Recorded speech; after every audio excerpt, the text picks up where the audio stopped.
항상 돈 없다고 하는 사람들의 특징과 대처 방법. 나는 살아오면서 돈에 대한 다양한 태도를 가진 사람들을 만났다. 그 중에서도 유독 자주 듣게 되는 말이 있다. 아, 진짜 돈이 없어. 요즘 너무 힘들어. 돈 쓸 일이 너무 많아. 처음엔 그 말을 들으면 걱정이 됐다. 정말 어려운 상황인가? 하고 도와주고 싶은 마음이 들기도 했다. 그런데 시간이 지나면서 깨달았다. 이 말을 반복하는 사람들에게는 공통점이 있었다. 그리고 나는 어느 순간부터 이 말에 휘둘리지 않기로 했다. 오늘 그 이야기를 해보려고 한다. 사람이 있었다. 나는 한때 친구들과 어울리는 걸 좋아했다. 모임을 하면 늘 밥도 같이 먹고 커피도 마셨다. 그런데 유독 항상 돈이 없다고 말하는 친구가 있었다. 그 친구는 매번 말했다. 아, 나 요즘 너무 힘들어. 돈이 하나도 없어. 그래서 나는 자연스럽게 그럼 이번엔 내가 낼게 하며 밥을 사거나 커피를 사주곤 했다. 그런데 이상한 점이 있었다. 첫 번째, 돈이 없다고 하면서도 본인한테 쓸 돈은 있다. 그 친구는 밥값이나 커피값은 항상 부담스러워했지만 비싼 브랜드 가방이나 최신 휴대전화를 갖고 있었다. 나는 속으로 생각했다. 돈이 없다고 했는데? 저건 어떻게 산 거지? 두 번째, 돈이 없다는 말이 습관처럼 나온다. 그 친구는 상황이 어떻든 간에 항상 같은 말을 했다. 심지어 월급날이 지나도 보너스를 받아도 아, 그래도 돈이 없어. 이런 말을 습관처럼 했다. 세 번째, 돈이 없다는 말을 이용해서 남에게 부담을 준다. 나는 처음에는 친구를 도와주고 싶었다. 그래서 몇 번 밥을 사주고 커피를 사줬다. 그런데 어느 순간부터는 당연하게 여겨지는 것 같았다. 어느 날 모임에서 계산할 때 그 친구가 이렇게 말했다. 나 돈 없는데 오늘은 네가 내줄 거지? 그 말을 듣는 순간 뭔가 이상했다. 이건 그냥 나한테 부담을 떠넘기는 거 아닌가? 그때부터 나는 이 문제를 진지하게 고민하기 시작했다. 돈이 없다고 할까? 나는 이런 사람들을 보면서 공통점을 찾았다. 첫 번째, 돈 관리에 대한 개념이 없다. 이런 사람들은 돈을 버는 것보다 쓰는 것에 집중한다. 돈을 계획적으로 관리하지 않고 들어오는 족족 써버린다. 두 번째, 돈이 없다고 하면 상대가 도와줄 거라 생각한다. 이들은 무의식적으로 돈이 없다는 말을 이용한다. 처음엔 그냥 푸념처럼 시작했겠지만 그 말을 하면 상대방이 도와준다는 걸 알게 된다. 세 번째, 책임을 지기보다 변명을 먼저 한다. 이런 사람들은 돈이 없는 이유를 스스로 찾기보다는 늘 외부 환경을 탓한다. 월급이 너무 적어서 그래. 요즘 물가가 너무 비싸. 하지만 정작 본인은 소비 습관을 바꾸지 않는다. 않는 법. 나는 한동안 이런 사람들에게 휘둘렸다. 그들의 말이 안쓰럽고 도와줘야 할 것 같았다. 하지만 그럴수록 내 돈이 나가고 결국엔 내게도 부담이 됐다. 그래서 결심했다.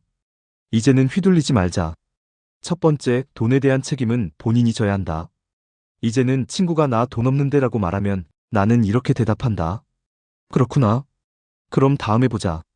상대가 부담을 나에게 떠넘기려 할 때 그걸 받아줄 필요가 없다. 두 번째, 무조건 도와주지 않는다. 과거에는 내가 도와주면 친구도 고마워할 거라고 생각했다. 하지만 시간이 지나면서 깨달았다. 도와주는 게 아니라 의존하게 만드는 거다. 이제는 밥을 사더라도 내가 기분 좋을 때 사기로 했다. 이번엔 내가 살게.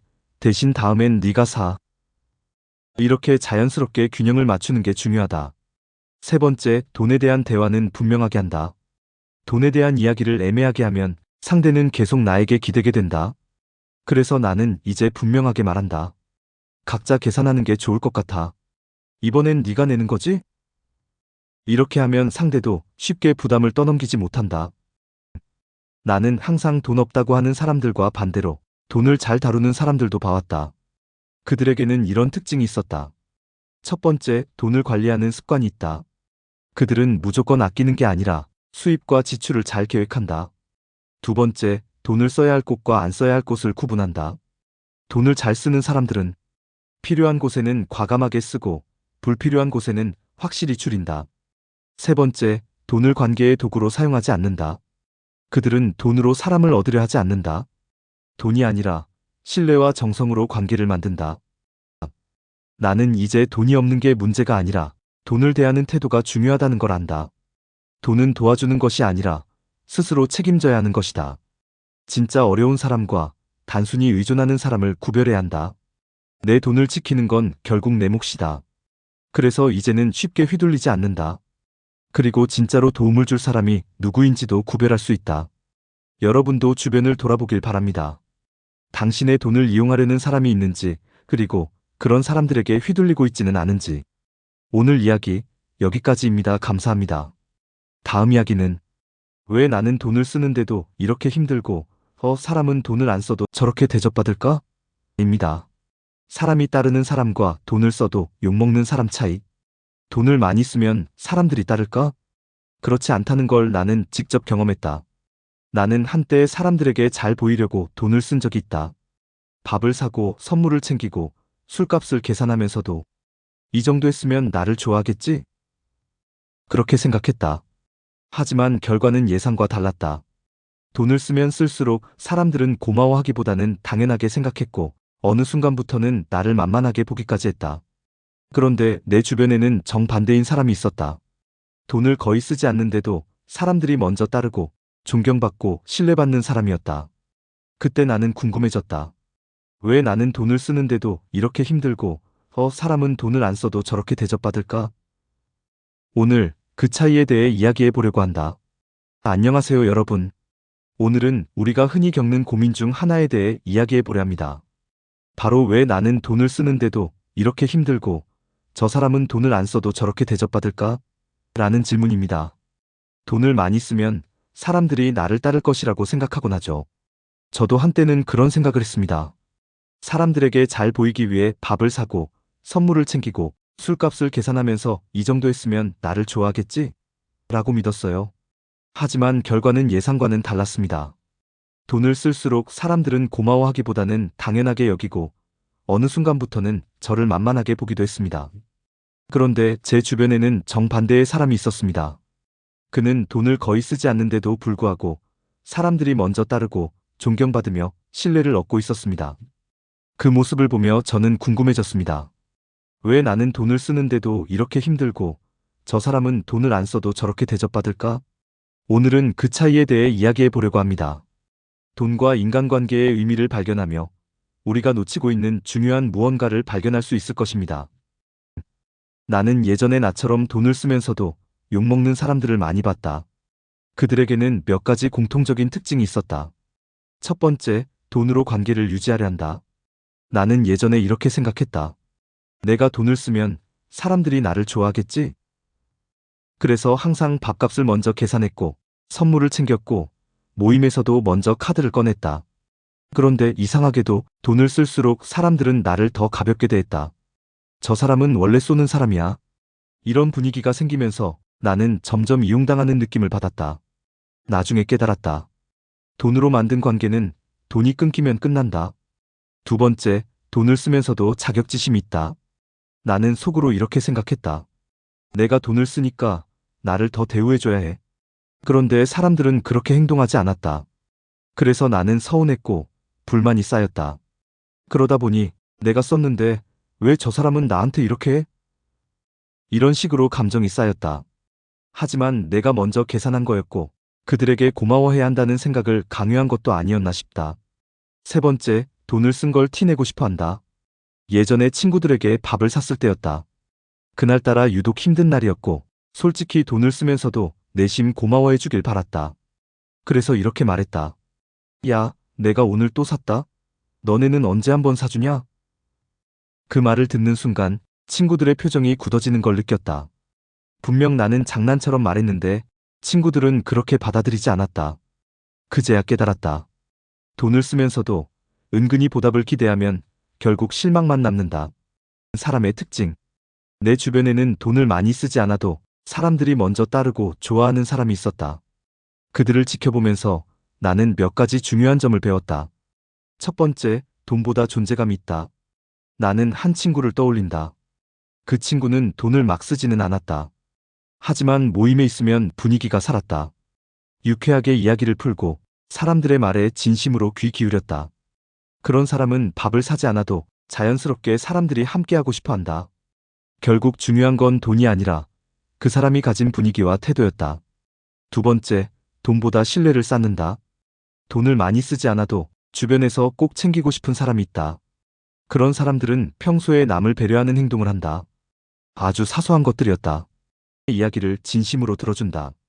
부탁을 정성스럽게 들어준다. 잘 지키고 신뢰를 준다. 이런 사람은 돈이 아니라 신뢰로 관계를 만든다. 세 번째, 돈을 써도 잘 쓴다. 돈을 안 쓰는 게 능사는 아니다. 하지만 잘 쓰는 사람들은 그 방법이 달랐다. 예를 들어, 내가 밥 샀으니까 너도 다음에 사라. 이런 식이 아니라, 오늘 내가 한턱 쏠게. 너희랑 있는 시간이 좋으니까. 이렇게 말한다. 그러면 받는 사람도 부담을 덜 느끼고 다음에 자연스럽게 보답하고 싶어진다. 돈을 써도 욕을 안 먹는 사람은 내가 쓴 돈보다 관계가 더 중요하다. 이걸 알고 있다. 돈을 써도 좋은 관계를 유지하는 법 첫 번째, 돈보다 시간과 정성을 먼저 써라. 어느 날 한 친구가 네가 요즘 바쁜 것 같아서 커피 한 잔 사왔어. 라고 했다. 그 친구는 늘 그런 식이었다. 크게 돈을 쓰진 않았지만 작은 배려를 꾸준히 했다. 나는 그 친구와의 관계가 더 소중하게 느껴졌다. 결국 돈보다 중요한 건 정성과 관심이었다. 두 번째, 돈을 쓰면 깔끔하게 써라. 나는 예전에는 밥을 사면서도 속으로 계산을 하고 있었다. 이번엔 내가 샀으니까 다음엔 네가 사겠지? 그런데 그 기대가 깨질 때마다 서운함이 쌓였다. 이제는 그런 기대를 하지 않는다. 줄 땐 주고 받을 땐 받는다. 이 원칙을 지키기 시작했다. 세 번째, 돈을 쓰지 않아도 대접받는 사람이 되라. 돈이 아니라 존재감으로 인정받는 사람, 그런 사람이 되기로 했다. 가치를 높인다. 쌓는다. 진심으로 다가간다. 그렇게 하니 돈을 쓰지 않아도 내 주변에는 좋은 사람들이 남아 있었다. 결국 중요한 것은 돈이 아니다. 나는 이제 돈을 써도 후회하지 않고 안 써도 불안하지 않게 되었습니다. 그 이유는 단 하나입니다. 바로 돈보다 더 중요한 가치를 알게 되었기 때문입니다. 결국 사람들은 돈이 아니라 나라는 사람을 보고 따라옵니다. 그래서 여러분도 이제부터는 돈보다 더 중요한 것에 집중해보면 어떨까요? 이렇게 하면 돈을 써도 욕먹지 않고 안 써도 대접받는 사람이 되는 길이 열릴 것입니다. 진정한 가치는 돈이 아니라 우리가 어떤 사람인지에 달려있다는 것을 잊지 마세요. 여러분의 소중한 가치를 발견하고 더 나은 관계를 만들어 가시길 바랍니다. 감사합니다. 다음 이야기는 친할수록 돈 거래 이렇게 해야 친구를 지킬 수 있다입니다. 나는 한때 돈 문제로 소중한 친구를 잃을 뻔한 적이 있다. 처음에는 작은 돈이었다. 급하게 돈이 필요해. 잠깐만 빌려줄 수 있어? 나는 고민했다. 친구는 나에게 항상 좋은 사람이었고 어려울 때 도와주는 게 친구라고 생각했다. 그래서 별 고민 없이 빌려줬다. 얼마 안 되니까 곧 갚겠지. 그런데 그때부터 관계가 달라졌다. 친구는 처음엔 미안해했지만 시간이 지나도 돈을 돌려주지 않았다. 나는 직접적으로 말하기도 애매했고 그렇다고 계속 기다리자니 점점 불편해졌다. 결국 나는 그 친구에게 돈을 갚아달라고 이야기해야 했다. 그러자 친구는 이렇게 말했다. 야, 그렇게까지 하냐? 그 말을 듣는 순간 나는 한 가지를 깨달았다. 돈 문제는 친하다고 쉽게 생각하면 안 되는구나. 오늘 그 이야기를 해보려고 한다. 나는 처음에는 이렇게 생각했다. 돈이 뭐라고? 친구 사이에 얼마든지 빌려줄 수도 있지. 하지만 막상 돈이 오가면 그 관계는 처음과 달라진다. 첫 번째, 돈이 들어가면 기대감이 생긴다. 돈을 빌려준 쪽은 당연히 갚겠지. 라고 생각한다. 반면 돈을 빌린 쪽은 조금 늦어도 괜찮겠지. 라고 생각한다. 이 작은 차이가 시간이 지나면서 오해와 갈등을 만든다. 두 번째, 돈 문제는 감정을 건드린다. 나는 처음에는 친구를 믿었지만 돈을 빌려주고 나니 점점 신경이 쓰이기 시작했다. 이번 달에 갚는다고 했는데 왜 말이 없지? 혹시 일부러 안 갚는 걸까? 그리고 결국 직접 말을 꺼냈을 때 친구가 보인 반응은 너 너무 빡빡하게 구는 거 아니야? 였다. 나는 어이가 없었다. 내가 빌려줄 때는 고마워하더니 이제 와서 오히려 내가 잘못된 사람처럼 보이네. 그때부터 나는 친구 사이에서 돈 거래는 신중해야 한다고 생각하게 됐다. 돈 문제로 친구를 잃는 순간들. 나는 주변에서도 비슷한 사례를 많이 봤다. 돈을 빌려줬다가 연락이 끊긴 경우. 한 친구는 친한 동생에게 돈을 빌려줬다. 처음에는 다음 달에 꼭 갚을게 했던 동생이 한 달, 두 달 지나도 연락이 없었다. 결국 친구가 먼저 연락했더니 요즘 좀 힘들어서 라는 답변만 돌아왔다. 몇 번 연락을 더했지만 결국 동생은 연락을 끊어버렸다. 투자하자고 해서 돈을 줬다가 손해본 경우, 또 다른 친구는 친한 지인이 이거 하면 무조건 돈 벌어 라고 하면서 투자를 권했다. 친구는 믿고 돈을 맡겼지만 결과는 투자 실패. 그런데 더 황당한 건 그 지인은 미안해하지도 않고 나도 손해봤어. 어쩌겠어? 라는 태도를 보였다. 그 순간 친구는 아, 돈이 들어가면 결국 관계도 바뀌는구나 라고 깨달았다. 해야 한다. 그렇다면 돈 문제로 관계를 잃지 않으려면 어떻게 해야 할까? 나는 몇 가지 원칙을 정했다. 첫 번째, 돈을 빌려줄 거면 받을 생각을 하지 말라. 내가 돈을 빌려줄 때는 이렇게 생각한다. 이 돈이 못 돌아와도 괜찮을까? 만약 그 돈이 돌아오지 않더라도 내가 괜찮을 수 있다면 빌려준다. 하지만 그게 아니라면 빌려주지 않는다. 두 번째, 큰 돈은 빌려주지 않는다. 큰 돈이 들어가면 부담도 커지고 갈등도 커진다. 그래서 나는 이렇게 말한다. 내가 도와줄 수 있는 선에서 줄게. 하지만 큰 돈은 힘들어. 이렇게 하면 상대도 부담을 느끼고 나도 관계를 유지할 수 있다. 세 번째, 돈을 빌려주지 않는 대신 다른 방법을 찾는다. 예전에는 친구가 돈을 빌려달라고 하면 고민했다. 하지만 이제는 이렇게 말한다. 돈을 빌려주는 건 어려운데 혹시 다른 방법으로 도와줄 수 있을까? 때로는 돈보다 더 좋은 해결책이 있다. 네 번째, 돈을 빌려줄 때는 기록을 남긴다. 나는 이제 친구에게 돈을 빌려줄 때 명확하게 정리한다. 땡땡일까지 갚는 거지? 얼마씩 나눠서 갚을 거야? 그리고 문자나 메시지로 남긴다. 돈이 오가면 기록이 남아야 나중에 감정 싸움이 안 생긴다. 친구 사이에서 돈을 건강하게 다루는 법. 나는 이제 돈이 친구 관계를 망가뜨리는 게 아니라 돈을 다루는 방식이 관계를 망칠 수도 있다는 걸 안다. 그래서 몇 가지 원칙을 지킨다. 1. 돈이 엮인 관계는 신중하게 생각한다. 2. 빌려줄 거면 받아야 한다는 기대를 버린다. 3. 가능하면 돈을 빌려주는 대신 다른 방법을 찾는다. 4. 돈을 주고받을 때는 기록을 남긴다. 이 원칙을 지키면 돈 때문에 친구를 잃는 일은 줄어든다. 결국 중요한 것은 관계를 지키는 것이다. 나는 이제 돈이 아니라 사람을 더 중요하게 생각한다. 돈을 빌려주는 것도 받는 것도 중요하지만 더 중요한 건 그 관계가 지속될 수 있느냐다. 여러분도 주변을 돌아보라. 혹시 돈 문제로 불편해진 관계는 없는가? 그리고 앞으로 돈을 어떻게 다룰 것인가? 돈 때문에 친구를 잃지 않으려면 돈을 다루는 방식을 바꿔야 한다. 저의 이야기 여기까지입니다. 감사합니다. 다음 이야기는 돈 없어도 귀티나는 사람들의 외모, 특징과 공통점입니다. 나는 한때 이렇게 생각했다. 고급스러워 보이려면 돈이 많이 필요하지 않을까? 비싼 브랜드 옷, 명품 가방, 고급 액세서리, 이런 것들이 있어야 귀티가 나는 거라고 믿었다. 그런데 시간이 지나면서 깨달았다. 정말 품격 있어 보이는 사람들을 보면 반드시 돈이 많거나 명품을 걸친 게 아니었다. 오히려 평범한 옷을 입어도 그 자체로 고급스럽고 단정한 느낌을 주는 사람들이 있었다. 그 사람들은 뭐가 다를까? 왜 특별한 걸 하지 않아도 있어 보일까? 나는 그 비밀을 알고 싶었다. 그래서 주변을 관찰하고 직접 실천해보면서 답을 찾았다. 오늘 그 이야기를 해보려고 한다. 나는 한때 옷장에 옷이 많으면 많을수록 더 세련돼 보일 거라고 생각했다. 하지만 정작 귀티나는 사람들을 보니 옷이 많지 않았다. 대신 몇 가지 특징적인 공통점이 있었다. 첫 번째, 깔끔함이 기본이다. 내가 아는 한 지인은 항상 단정한 옷차림을 하고 있었다. 브랜드가 중요한 게 아니라 옷이 항상 깨끗하고 정돈되어 있었다. 어느 날 나는 그에게 물었다. 옷을 고를 때 뭐가 중요하다고 생각해? 그가 대답했다. 옷 자체보다 중요한 건 어떻게 관리하느냐야. 그 말을 듣고 주변을 보니 귀티나는 사람들은 옷이 구겨지지 않았고 항상 잘 다려져 있었다. 두 번째, 자기만의 스타일이 있다. 돈 없어도 있어 보이는 사람들은 유행을 따르지 않는다. 대신 자신에게 어울리는 옷을 알고 있었다. 그리고 어떤 자리에서든 일관된 스타일을 유지했다. 예를 들어 나는 한 친구가 늘 깔끔한 블라우스와 심플한 액세서리를 착용하는 걸 보았다. 그는 유행을 따라 화려한 옷을 입지 않았지만 항상 세련돼 보였다. 그제야 깨달았다.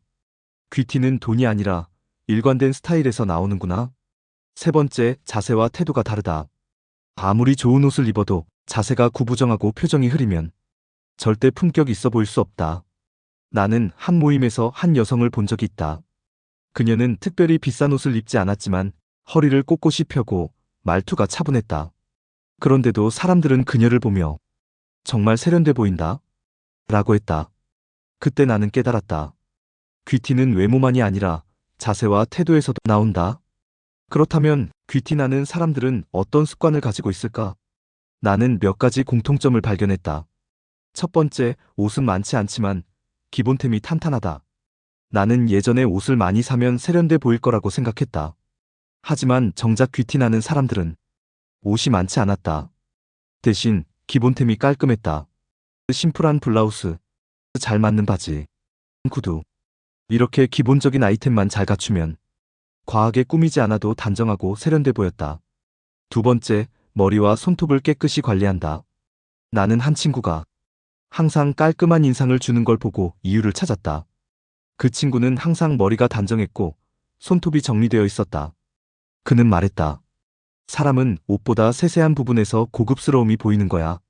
그 말을 듣고 나도 작은 습관을 바꿨다.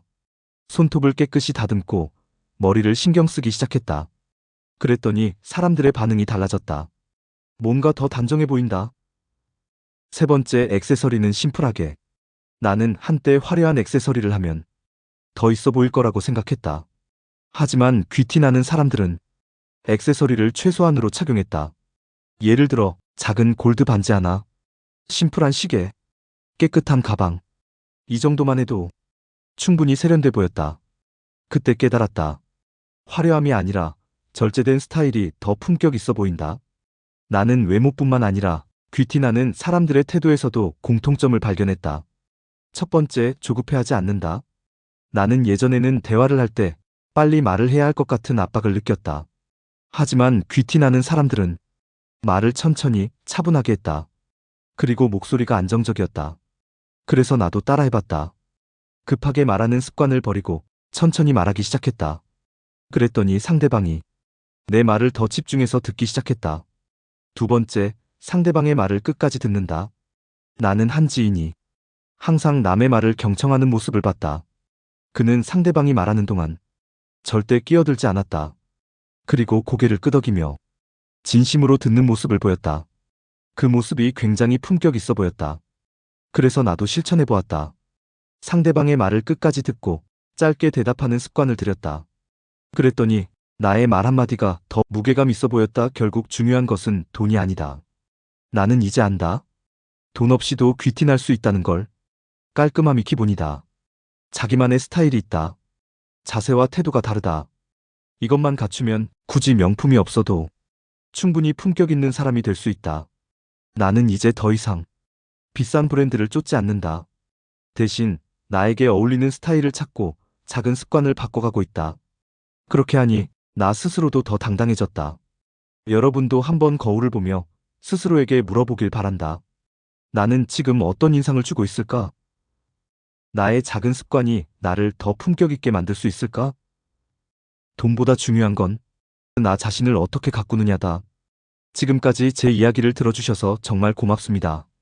영상이 유익하셨다면 좋아요 버튼을 눌러주시고 앞으로도 더 많은 이야기를 듣고 싶으시다면 구독해주세요. 여러분의 소중한 공감 댓글도 기다리고 있습니다. 함께 소통하며 더 나은 관계를 만들어가는 여정을 계속해 나가요. 감사합니다.